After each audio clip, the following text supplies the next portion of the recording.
Greedy. It's over.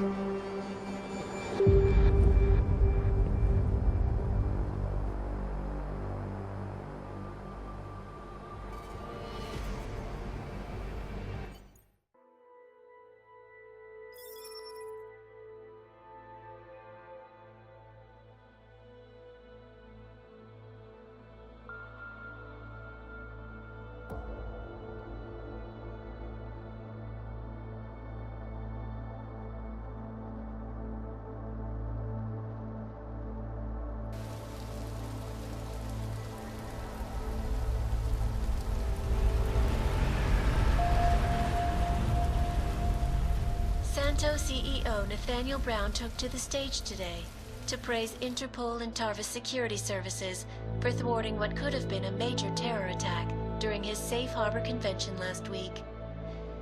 Interpol has confirmed that a group of radical terrorists linked to the Augmented Rights Coalition wired the residential towers surrounding Apex Center with enough explosives to destroy 2 city blocks. As shocking as that fact turns out to be, Brown had only this controversial opinion to give. We must not make rash decisions based on fear, nor should we allow a vocal minority to dictate our future. The Human Restoration Act is a perversion of all the United Nations stands for. In time, I believe saner minds on the Security Council will prevail. Strong words from a man with an even stronger bank account. Let us see if his prediction proves true. This is Eliza Cathedral. Hey, are you even listening to this? Live We won! from Pike. Did we? We completely disrupted their plan. Marchenko, the Orchid, the bombs. You've been under too long, man. Time to come up for air. Take a breath.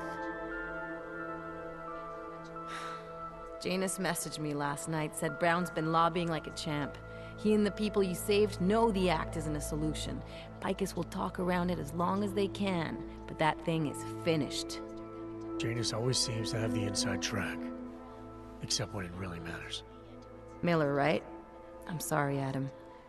I really did think he was working for the Illuminati. For a while, we both did. By the time I realized he was innocent. We can't change the past. We have to keep going. What are you thinking? How many more plans do they have in motion? How many more soldiers like Marchenko are waiting for the call? Don't call him a soldier. He was a thug, man. Soldiers have a code of honor. Soldiers follow orders, too. He was prepared to obey his, no matter the consequences. Sounds like you're sorry he's dead. He made his choice, I made mine. Regardless, we want the men behind him. Behind the Human Restoration Act. The ones still out there in the shadows. It's time for me to start pulling them into the light. Well, now we got names. Manderley and Page. The collective won't stop until we bring these guys down. Yeah? Well, there's one more name I want to put a face to. Janus. So that's what you've been chewing on. Look, I'll try, Adam, but I already told you he doesn't like meetings that aren't on his terms. Then give him a choice. Either he sets up a meeting, face to face, or I find him myself. I think it's high time we met the man behind the mask, Alex. Don't you? This report just in. Law enforcement officials in Prague have tracked down and captured the bomb maker, whose deadly explosive devices claimed the lives of dozens of innocent travelers earlier this week. The woman, an ex-army demolition specialist named Allison Stanek, appears to be a religious fanatic and leader of the tech cult group, Church of the Machine God. Police arrested her and several of her followers inside the cult's headquarters, following an extensive investigation. If you ask me, folks, that is some very good news indeed.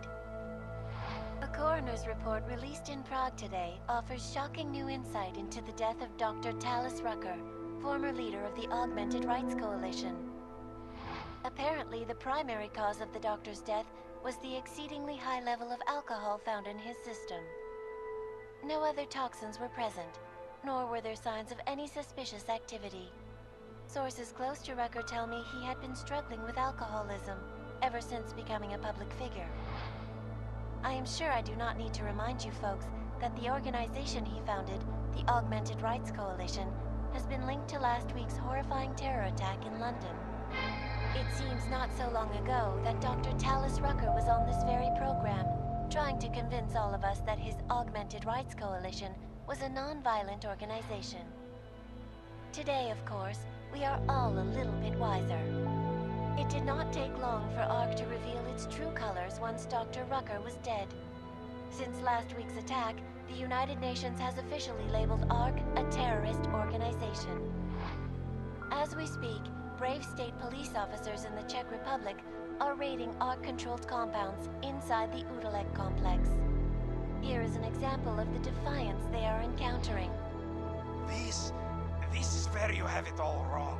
Wrong. ARC was framed. You people, you don't see, you don't realize that Viktor Marchenko was not ARC. He was trying to kill ARC, kill the cause.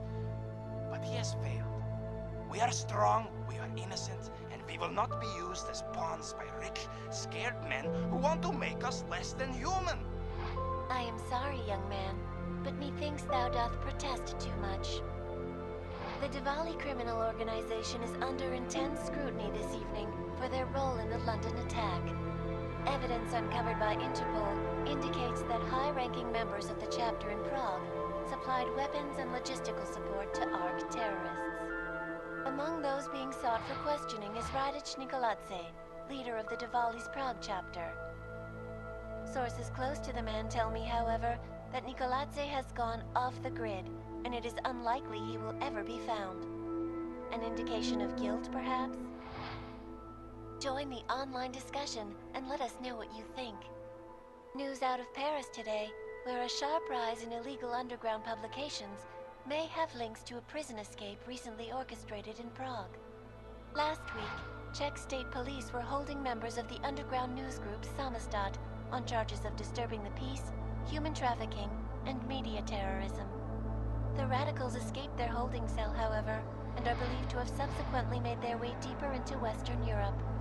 Shortly after their escape, a radical publication called Silhouette began appearing throughout France. Has Samostat rebranded itself as Silhouette? I am sure you will agree with me on this one, folks, no matter what name these people go by. There is nothing more dangerous than the spread of false news. Turning our attention now to a more colorful story. A recent incident inside an illegal underground drug laboratory has led authorities to the heart of Prague's Neon operation. According to sources familiar with the new drug, the dangers of Neon had more to do with illegal distribution methods and criminal ties than with consuming the drug itself. Make no mistake, folks, Neon is illegal, and the dismantling of this laboratory is good news for everyone. However, some government officials have hinted to me that the drug may have therapeutic benefits, and if so, a government-approved version of Neon could be made available to the public eventually.